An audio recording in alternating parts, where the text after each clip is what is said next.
After the glue's dry, it's time to take the dowel rod out of the fuselage of the rocket.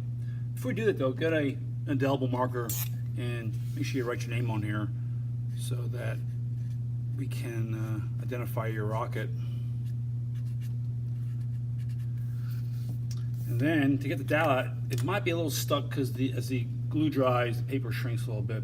So you might need to gently twist. As you're twisting, don't squeeze where there's no dowel rod because you might collapse the fuselage. So I'm kind of grabbing up here where the rod still is, pulling it out. Okay, and now you got a nice, solid, strong tube. And we're done with the dowel rod. Now the next thing to do is to do what's called the engine block. And I have these little rings, and this ring will go inside the fuselage, and it'll keep the rocket engine from shooting through the rocket. So we'll glue this into the tube, so as the engine burns, it'll push on this and not shoot through the actual fuselage. So to do that, take this, and it's a little too small for the rockets. Get a scissors and carefully cut it one time, and then you can expand it, make it a little bigger, and then that's a little bigger. You can see now that it'll fit in here, and it'll actually have a little resistance. Okay.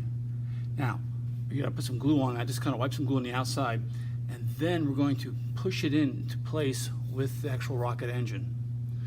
So I'll load some glue on it, and we'll push it in until the rocket's sticking about a half an inch or a centimeter outside of the tube. As you can see, I loaded some glue around the outside of that ring, again, what we call the engine block. I'm going to just place it, whoops, good things happen. You're going to place it inside the tube, and the glue's kind of holding it in place. Then we're going to give you a rocket engine, and you're going to slowly push that ring in until the engine's sticking out, half an inch or a centimeter, and slowly pull out the rocket.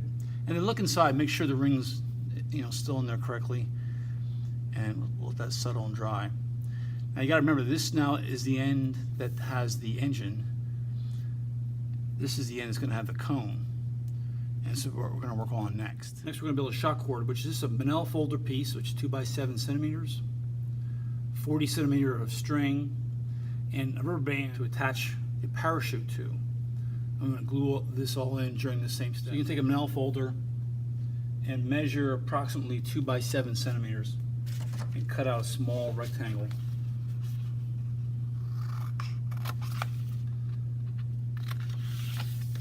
So that's it. It's about 2 by 7 centimeters. Now I'm going to kind of pre-curve it a little bit. So it's going to go inside the fuselage. It's going to hold the string against the fuselage once we glue it. So I kind of put a little bit of a curve to it. Okay. And I'll put the string on the back side here with some glue, and I'll push it into the fuselage. So again, I have 40 centimeters of string. And I take this little manila folder piece, it's 2 by 7. My tube, I'm going to make sure I do not put my engine blocks on this side. This, for the parachute, goes on the other end. Make sure, look inside, make sure that the ring that you put in the last step is down here, the other end. So I'm just going to put a little glue on the outside curve of this. Doesn't take a whole lot of glue, just a thin layer. Spread around. Spread it out a little bit. I'm going to lay the string on there, and then again, that's on the outside of the curve. I'm going to put that, making sure that the ring we put in last step is way down the other end. I'm going to insert this in, put it in a little as far as I can, use my pinky finger, that's my smallest finger, push it in maybe an inch if I can, try to get like at least an inch in there, and then push it against the fuselage so the glue will hold that string in between. And then all we need to do is tie the other end of the string to the rubber band. So take your rubber band, I'm just going to cut it. So that's just a long rubbery string, and I'll double knot. I'll tie the string onto that and put a little glue on it.